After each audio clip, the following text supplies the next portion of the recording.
जळगाव शहरातील कालिका माता मंदिर चौक हा अपघातांचा हॉटस्पॉट ठरत असताना या ठिकाणी तातडीने उड्डाणपूल उभारण्यात यावा या मागणीसाठी शिवसेना शिंदे गटाच्या वतीने 2 दिवसीय स्वाक्षरी मोहीम राबविण्यात येत आहे। या मोहिमेला परिसरातील रहिवासी आणि नागरिकांकडून उत्स्फूर्त प्रतिसाद मिळत आहे।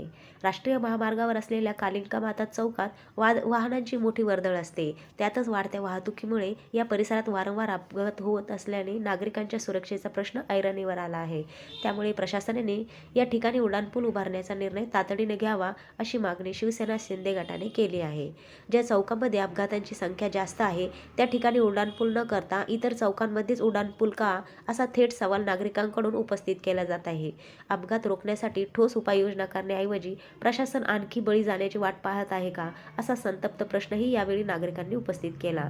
स्वाक्षरी मोहिमेद्वारे नागरिकांच्या मागणीला व्यापक पाठिंबा मिळून ही मागणी प्रशासन आणि संबंधित राष्ट्रीय महामार्ग प्राधिकरणापर्यंत पोहोचविण्यात येणार आहे।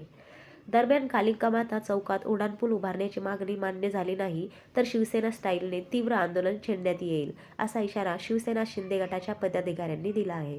आता या स्वाक्षरी मोहिमेनंतर प्रशासन आणि राष्ट्रीय महामार्ग प्राधिकरण या गंभीर मागणीची दखल घेऊन कालिका माता चौकातील अपघातांचा प्रश्न कायमस्वरूपी सोडविण्यासाठी काय निर्णय घेते याकडे नागरिकांचे लक्ष लागले आहे।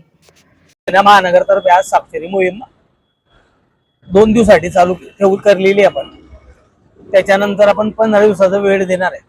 अधिकारी हे माजलेले आहे, त्यांचा माज 15 दिवसांनी उतरला जाईल।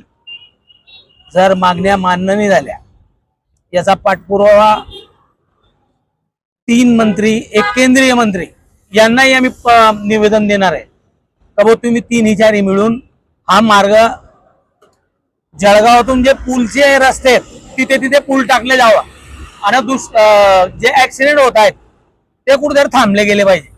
आतापर्यंत किती बळी घेणार का अजून काही शिल्लक उरले या अधिकाऱ्यांना आम्ही जाब विचारतो।